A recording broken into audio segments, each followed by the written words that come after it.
सम्मिलित करूंगा। वीरेंद्र जी भी हमारे साथ इस परिचर्चा में जुड़ चुके हैं। वीरेंद्र जी, आप तो आज विधानमंडल दल की बैठक को कवर कर रहे थे और राजभवन भी आप गए थे।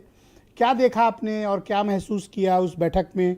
दूसरा विषय ये इम्पोर्टेंट निकल के आ रहा है कि कैबिनेट किस तरह की होगी, फार्मूला क्या होगा और कौन से लोग उसमें होंगे। तो क्या देखा और क्या महसूस किया आपने, जनता को जो बताना चाहें आप? देखिए, आज उत्तर प्रदेश के लिए एक बड़ा दिन था और इंतजार था कि केंद्रीय पर्यवेक्षक के तौर पर अमित शाह आएंगे और योगी आदित्यनाथ भाजपा विधानमंडल दल के नेता चुन लिए जाएंगे। वो फॉर्मेलिटी पूरी हो गई, लेकिन वहाँ पर जो भाषण हुआ उसमें इस बात का बोध कराया गया कि बीजेपी बड़ी जिम्मेदारी से उत्तर प्रदेश का विकास करना चाहती है। बीजेपी हिंदुत्व के साथ सबके विकास की जो बात करती है वो दोनों के सामंजस्य को बनाकर उत्तर प्रदेश में आगे की सरकार चलाना चाहती है।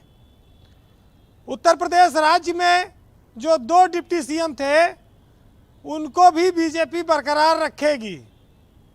योगी सरकार का जो मंत्रिमंडल होगा वो 50 के आसपास होगा और उसमें 11 मंत्री पिछली सरकार में ऐसे थे जो चुनाव हार गए।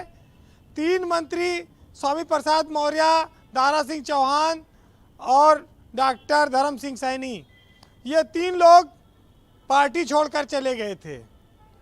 तो करीब 15 से 18 चेहरे ऐसे हो सकते हैं जो उत्तर प्रदेश में नए होंगे उन योगी सरकार के, योगी के मंत्रिमंडल में। कल सवेरे मुख्यमंत्री ने नए मंत्रियों को, जिनको शपथ होनी है, अपने यहाँ चाय पे बुलाया है और स्वाभाविक है कि एक परिचय होता है और अपने सरकार के कामकाज के तौर तरीकों के बारे में मुख्यमंत्री अपनी मंशा के बारे में बताते हैं। और बीजेपी में चूंकि देखिए एक राष्ट्रीय पार्टी है, फैसले राज्य और केंद्र दोनों स्तर पर बैठकर सामंजस्य से सामूहिक रूप से होते हैं। तो स्वाभाविक है कि बहुत सारे फैसले दिल्ली से हुए हैं और बहुत सारे निर्णय योगी आदित्यनाथ को भी करने को मिलेंगे। ये दोनों बातें हैं। आज बहस तमाम चीज़ों के बजाय इस बात पर होनी चाहिए कि यूपी में 37 साल बाद बीजेपी ने दोबारा सत्ता हासिल कर ली, जो कभी होता नहीं था।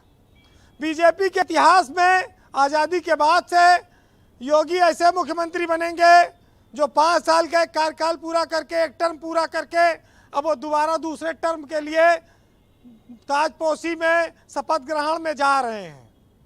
कल उनका 4 बजे शपथ ग्रहण हो जाएगा। तो ये शायद कांग्रेस में कोई मुख्यमंत्री 10 साल लगातार रहा हो उत्तर प्रदेश में, तो योगी उस ओर बढ़ रहे हैं। एक और बात जो समझ में आती ब्रजेश जी, कि योगी आदित्यनाथ करीब 48-49 साल उम्र के हैं। एक टर्म वो 5 साल मुख्यमंत्री रह चुके हैं, दूसरा 5 साल अगला उनके सामने है, वो शपथ लेने जा रहे हैं। जब वो पूरा होगा तब भी वो 54-55 साल के होंगे, ज़्यादा नहीं होंगे, 53-54 साल से, तो भी वो यंग ही होंगे।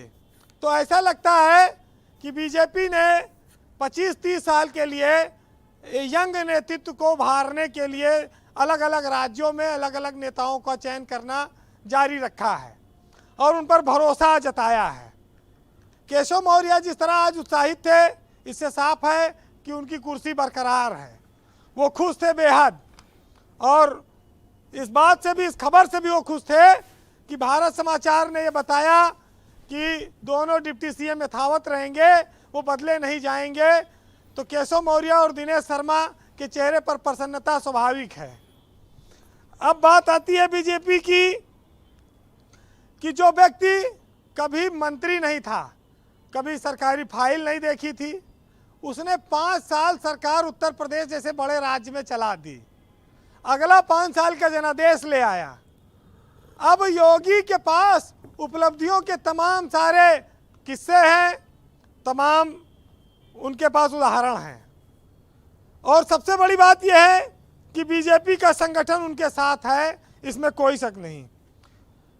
कुछ अधिकारी जो इस्तीफा देकर चुनाव लड़े और जीत गए, उनसे मैंने पूछा भी कि अगर चुनाव हार जाते तो ज़िंदगी में क्या करते। 8-8, 9-9 साल, 12-12 साल, 14-14 साल नौकरी बची थी। राजेश्वर सिंह की नौकरी तो 14 साल के करीब थी, असीम अरुण की नौकरी 10 साल के करीब बची थी। एडीजी, भारत सरकार में ज्वाइंट कमिश्नर जैसे पदों पर रहने वाले लोग आज उत्तर प्रदेश की राजनीति में आए हैं। हम उनसे सरलता की उम्मीद करें, अगर वो सरकार में मंत्री बनते हैं तो सुशासन की उम्मीद करें, ईमानदारी की उम्मीद करें, यही तो करेंगे। लेकिन ये जो मौका है बड़े संघर्षों के बाद आता है। मैं ये नहीं कहता हूं कि और पार्टियों ने संघर्ष नहीं किया, लेकिन जनता ने समर्थन भाजपा को दिया। आज आत्मविश्वास योगी के चेहरे पर साफ झलक रहा था और बीजेपी इस जश्न को राष्ट्रीय स्तर पर मना रही है, बहुत बृहद स्तर पर मना रही है। ये उनका अधिकार है, हक है, क्योंकि उनको जनता ने सर माथे पर बिठाया है। ब्रजेश जी कहते हैं कि जीत का मजा तब आता है जब लाखों लोग आपकी हार का इंतजार कर रहे हों। ऐसे में जो जीतता है वो एक बड़ा नेतृत्व माना जाता है और समय ने जिसका साथ निभाया उसके सर पर ताज सजा है। हम आज ये कहने की बारी है कि चलिए जिंदगी का जश्न कुछ इस तरह मनाते हैं जी। कुछ अच्छा याद रखते हैं, कुछ भूल जाते हैं। कांग्रेस की बात हो रही थी। कांग्रेस ब्रजेश जी एक्सीडेंट में घायल उस आदमी की तरह है कि जो सड़क पे लहूलुहान पड़ी है। लोग कोई कह रहे हैं कि साहब जान निकल गई, मर गया है, कोई कह रहा है एम्बुलेंस बुलाओ, कोई कह रहा है कि उठा के ले चलो।